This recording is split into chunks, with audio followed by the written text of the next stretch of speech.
We need to talk about Resident Evil. Welcome to Raccoon City. I am doing this with a heavy heart. As a huge Resident Evil fan, I did not want to make this video. I am even going to dare and say that I feel that the original Paul W.S. Anderson Resident Evil 1 movie was better than this one. Now, if you get angry and you cut this video off and you say that I'm a horrible content creator, feel free to do whatever you want. But if you just hear me out, I'm gonna explain to you why this movie wasn't what it should have been and what they sort of could have done to circumvent the horror of this tragedy of a movie. I don't really have a better word to properly articulate the way I feel about this right now, because I am doing this video with a heavy heart. I am a huge Resident Evil fan, and this isn't something that I wanted to do. I wanted to get on and I wanted to make a video where I talked about how great this was, and this is the movie that the fans have been waiting for, this, that, and the third. And I'm gonna tell you something. This is what happens when you make video game movies. They're difficult to make. They are not easy. I will still say up until this day, Silent Hill, the first Silent Hill movie, is probably the best adaptation from a video game to a movie that I have seen up to date. Nothing comes close to it. Now, this movie should have been great. It should have been, because we all knew what we didn't want already, and the director knew what we didn't want already either. You know, he was like, this one is for the fans. Wink, wink, right? It's for the fans, but was it really? No, it certainly wasn't. So, I'm not going to talk about, actually I will talk about it. I'm going to be that guy. I'm going to briefly mention the casting, and the only reason I'm going to do the casting now is so that I can get it out of the way and then get down to the actual storyline. I get that when you're casting a movie, the characters don't necessarily need to look like the original source material in order for you to get your point across.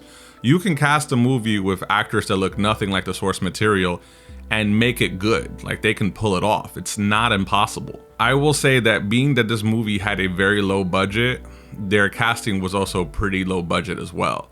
And that's not to discredit any of the actors and their performances, but realistically, when you are making a movie of this caliber and you have the lack of budget that you do have, you're gonna look for more B-tier list actors. You're not gonna get your A-listers. You know, you weren't gonna get Chris Evans playing Chris Redfield. You know what I'm saying? That wasn't gonna happen. And my only contention, outside of the fact that Leon and Jill particularly were horribly miscasted, not just on a physical level, but also on a character level, it was horrible, because Leon was a bumbling fool the entire movie. He sort of, and this is, by the way, very spoilerish, so if you want to see something that's spoiler free, go check out something else, because I'm going to be talking about the movie in depth here. Leon is horrible. He's pretty much a joke. He's the comedy relief of the movie. Now, everybody gets their shits and giggles off on making fun of him, and it's really messed up, because I get it. Look, realistically, if you're a brand new cop coming into a city, you know, they might like josh you a little bit, right? Like that might be a thing, but at the level that they did it here, they used Leon's rookie status from the game to imply that he was incompetent. And that I didn't like, because Leon, even from the beginning of Resident Evil 2, he comes across as extremely capable and competent. He is not a dummy.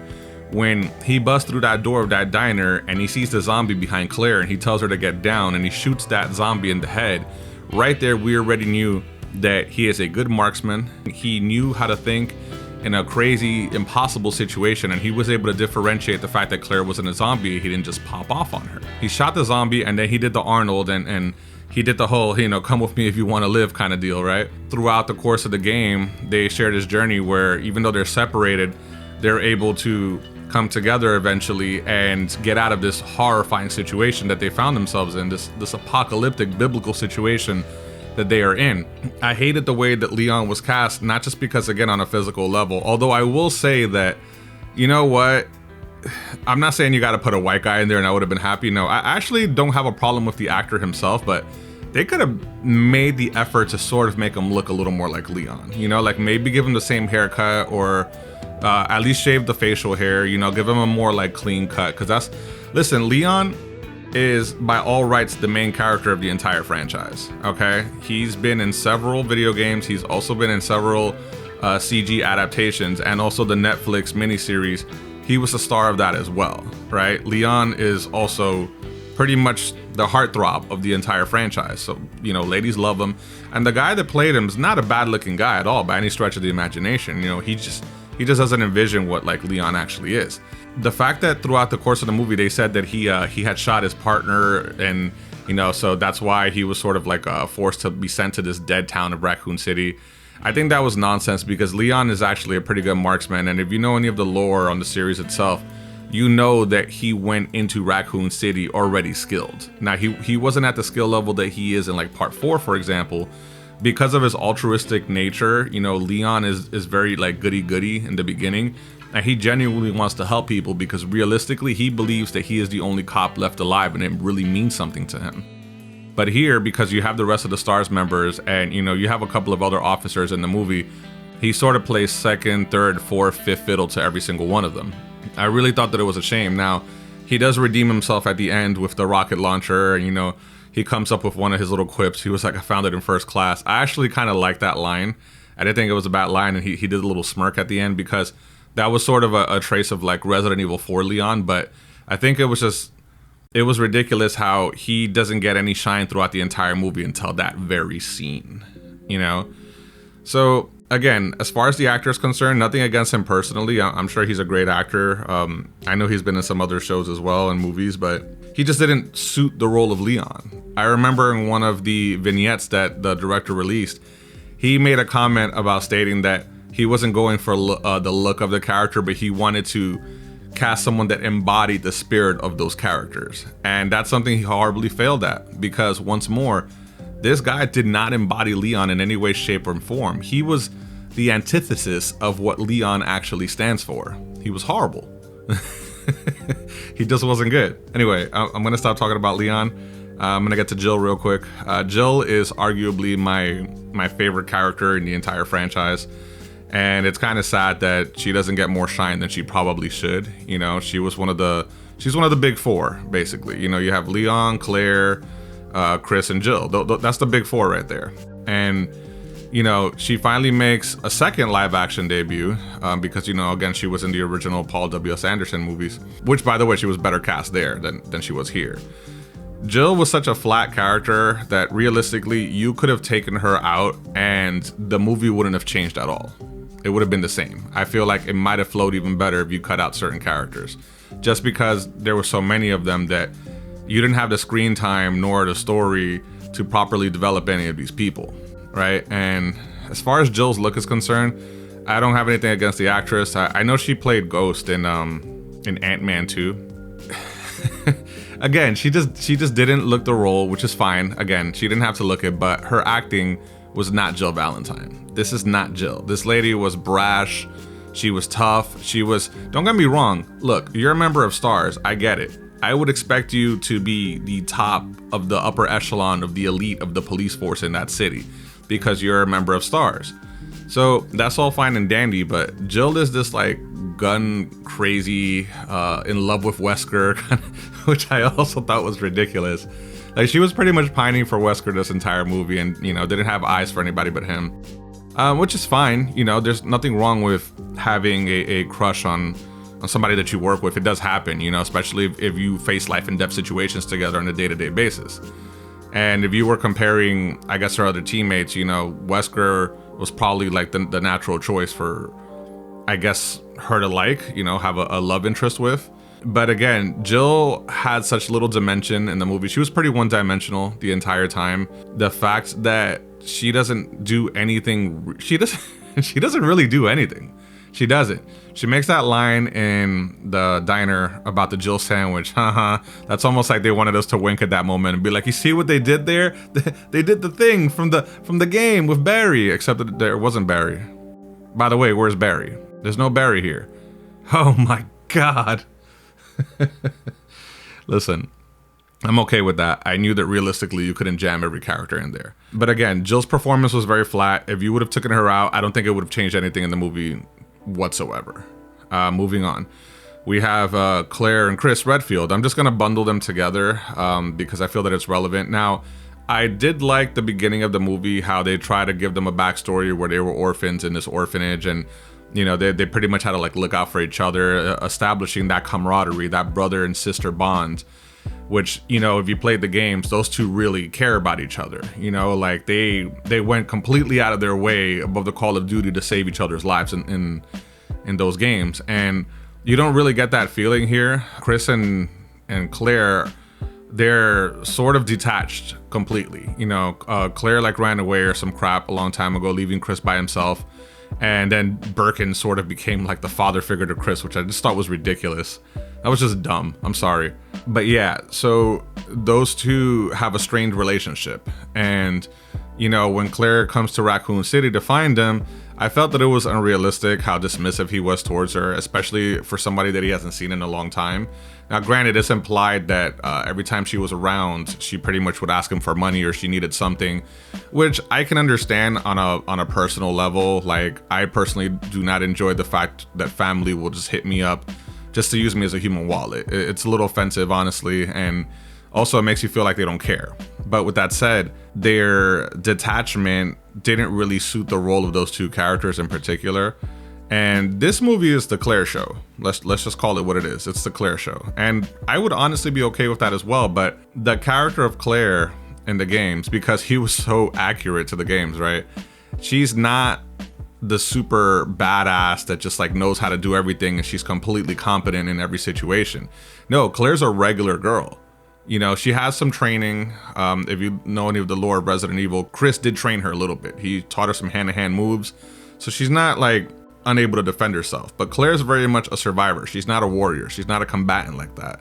You know, she plays a very human role, you know, like in the games. Even with Sherry, she wants to protect her. She has this like paternal love for this little girl that she just met, and she wants to get her out of this crazy situation. Now, you do have a piece of that with some random zombie girl that she finds in Chris's house, which they pretty much ripped that scene directly from the Resident Evil 2 remake, where the zombie girl was like, "You need help," and that was the line that Sherry told Claire in the game. But whatever, I actually don't care that they used it there. I actually thought that scene was pretty effective, and the scare was pretty cool. I don't really consider it a jump scare because you could see the zombie lady like running towards the house and breaking through it. So I at no point felt that that was just like a cheap jump scare. I thought that that was done pretty well. But overall, Claire is just this like crazy badass that doesn't like really care. She's just sort of like emotionally dead and disinterested. You know, it's almost like she knew she was being cast in this movie and was like, all right, I'm gonna do a George Clooney and just like phone in the whole thing, you know, like he did with Batman. And that's pretty much what she did. Physically, I say she was an okay role. Maybe she looked a little old for Claire. Not to discredit the actress, I think she's actually pretty beautiful. You know, she kind of looks like she was older than she should have probably been. You know, she should have been a lot younger, being that the role of Claire was a young like college student essentially. This lady looked like she was easily in like her maybe late 20s to like early 30s, which is fine. I mean, that's the actress. That's what she looks like. It's just a nitpick rather.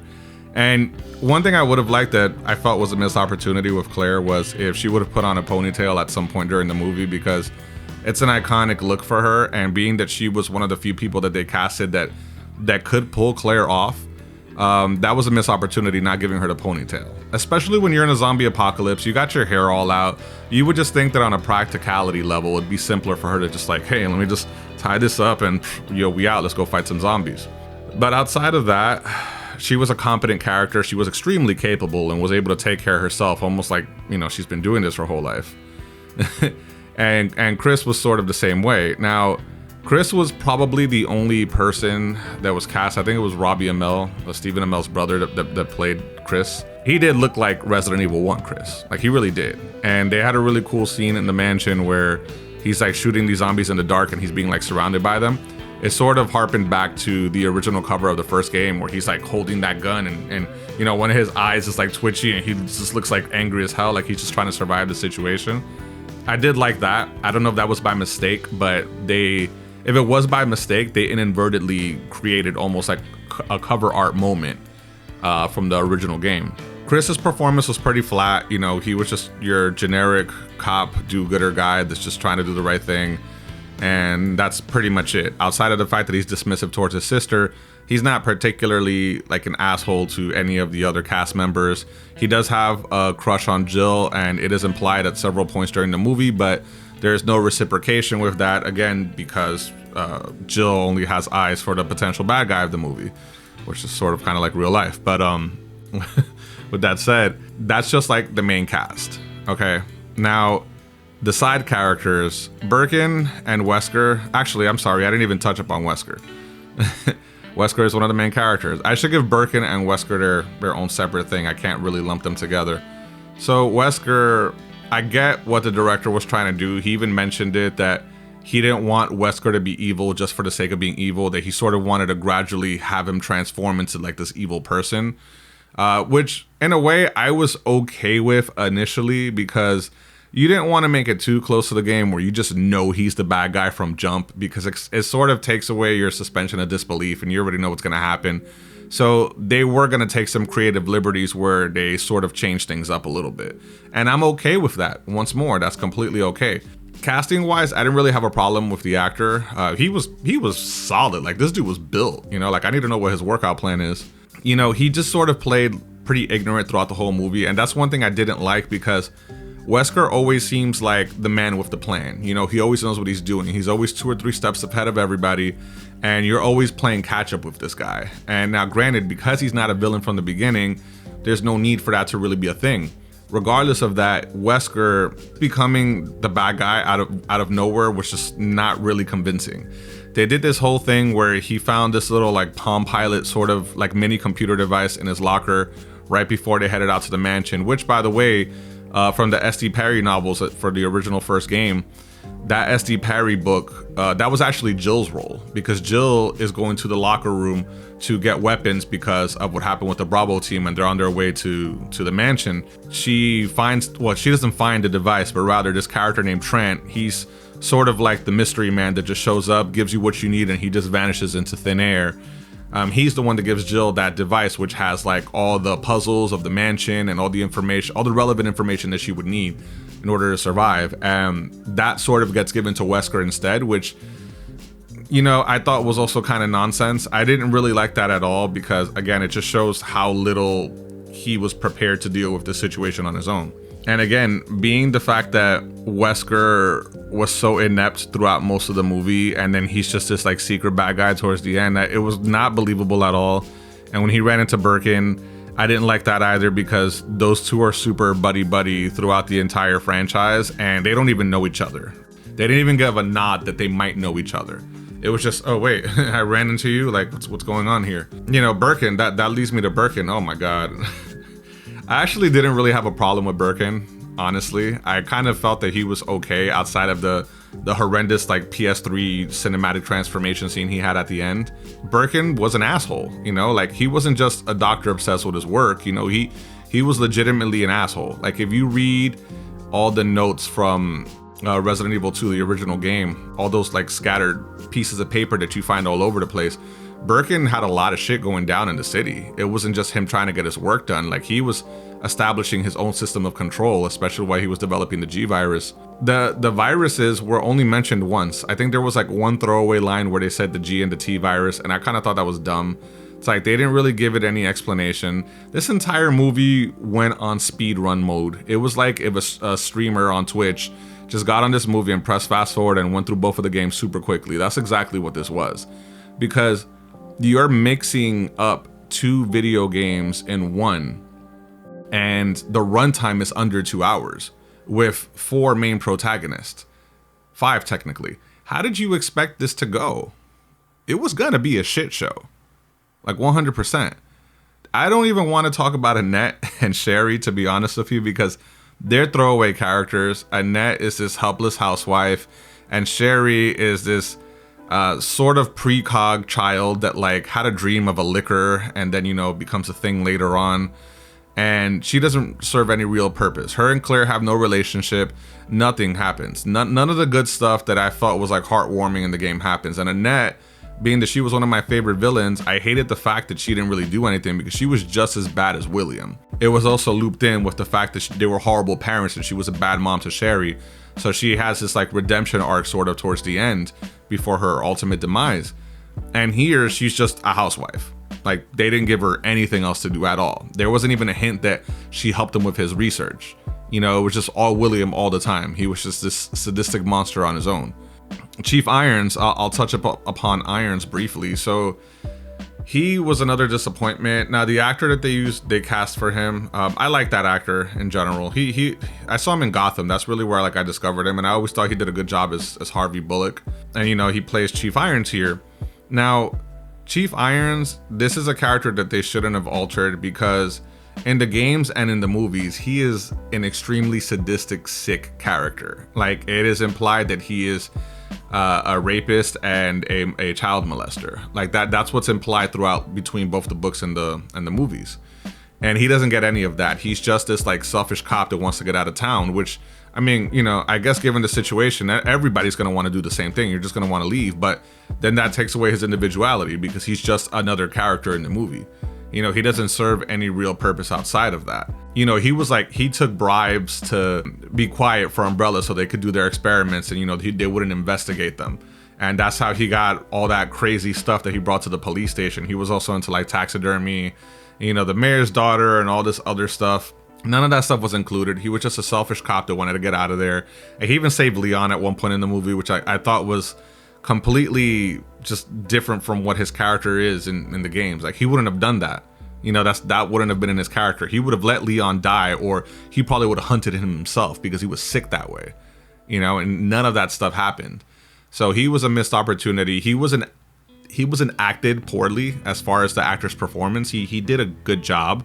Outside of that, he wasn't really a thing. You know, he wasn't a character. So now that we pretty much got through talking about the characters, right? We're gonna talk about the movie in general as a whole. There's a couple of bioweapons in the movie.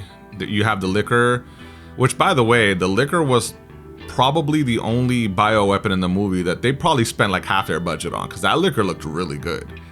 Like, I don't know about you, but they did something with that liquor where that thing looked pretty damn real. I'm sorry. They did a bad job with the dog. The dog looked like a CG PS2 game. Lisa Trevor, by the way. Oh, Lisa was also in this movie. Don't even get me started on Lisa. Now, she has a very tragic story in the games, you know, but I'm not going to get into that lore specifically. It's more on the role that she played in the movie. She sort of played like Claire's imaginary friend, which ended up being a real person. I found it weird because she was just sort of hiding in this orphanage. And she was able to like live out there for years, just hiding in this orphanage, just chilling there. Nobody would find her. You know, she sort of became this like urban legend to the other kids that were in the orphanage, because Claire was the only one that would ever see her. And Chris was just like, oh, you know, you're nuts. Just go back to sleep, you know, before Birkin catches you again. Then he separates us from like sleeping on the same bed. I thought that was really weird. And Lisa's the one that ends up actually killing the liquor, because, again, Leon's incompetent and he can't do anything. Lisa sort of takes charge to protect Claire, because Claire and Leon were together when the liquor attacked them. I kind of thought it was cool. It was a cool, like, short little fight scene, just seeing Lisa take out the liquor. But I don't think that should have been her honor. I think she should have been a boss fight of some sort, even though she's a tragic character, and she was just sort of confused most of the time, even in the game, because even though she will kill you in the game if she sees you, I remember there's one scene when you're under the courtyard and she knocks you out, but she doesn't kill you. She kind of like she keeps you in her cabin and doesn't really do anything to you. Maybe they were trying to go in that direction where Lisa's not so evil, but, you know, she's also not good either. And her serving as this guide that somehow magically took Leon and Claire to the police station, not the police station, the mansion, from this elevator inside of the orphanage. I really want to know how far that distance was for them to have gotten there so quickly, because they got there pretty damn fast, and I sort of thought that was bull. But I guess, you know, plot convenience, you had to like sort of put all the main characters together in the same spot in order for the rest of this movie to progress. So I guess I can see why they did that. But once more, it wasn't. You know, the more I talk about this movie, the more upset I get. So I'm going to get into like some final thoughts in a second, but there's no real story here. Everything is, like I said, in speedrun mode. They would have done a better job had they just made one movie instead of trying to put two movies in one, because it was done poorly. Now, at the very least, if it would have been a 2.5 hour long movie and you were able to fill in some gaps in between, it might be a better movie. And I'm pretty sure they'll release a director's cut that has like more additional footage. And my mind might change after I see that. I probably won't, but it might change a little bit. My rating might go from like a 5 to like a 6. You never know.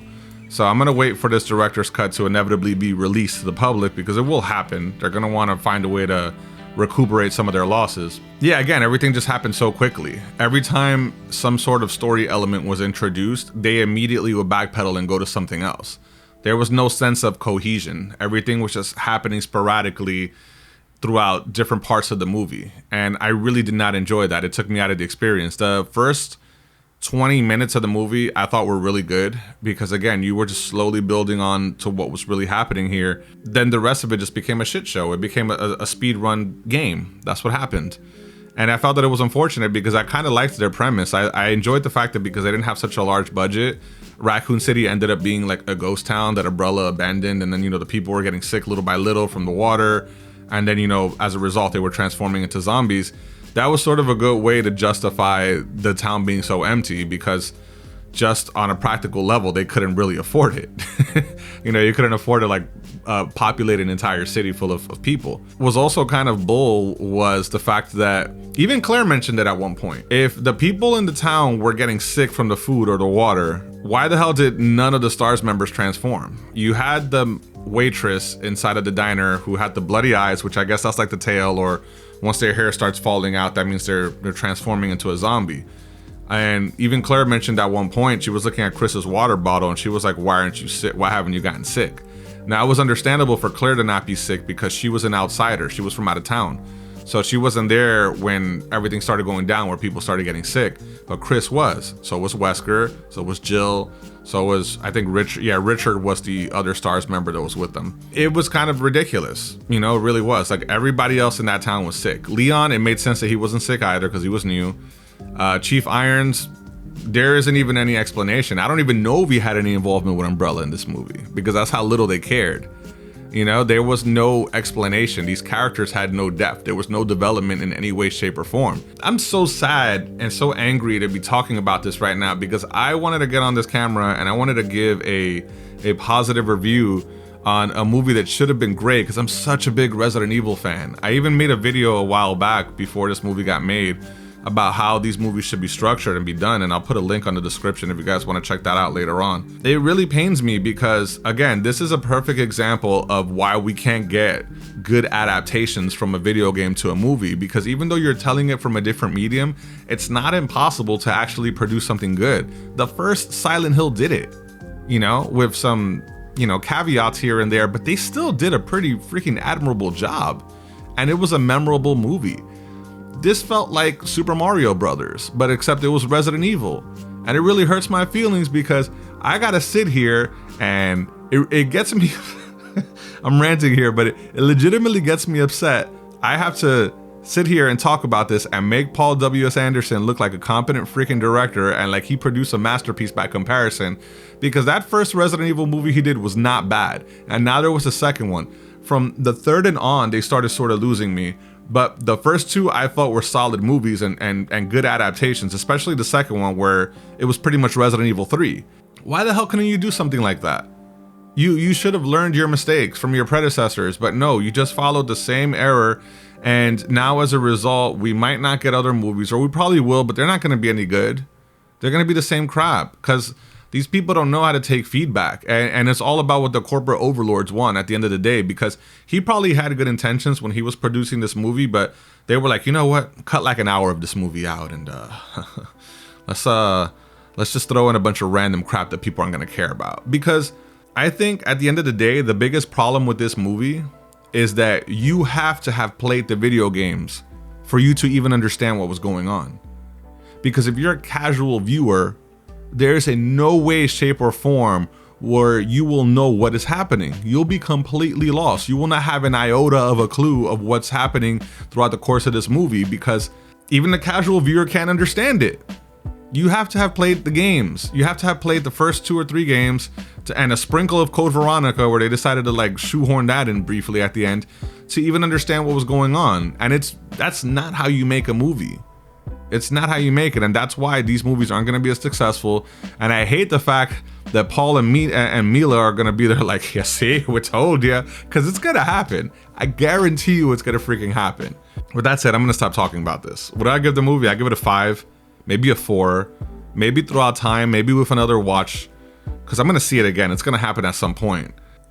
Maybe it'll change my mind, or hopefully when this director's cut comes out, I'll think a little differently about it as well. But for now, it's a 2 thumbs down. I'm sorry, like it's 2 thumbs straight down. I do not enjoy this. I didn't enjoy the experience.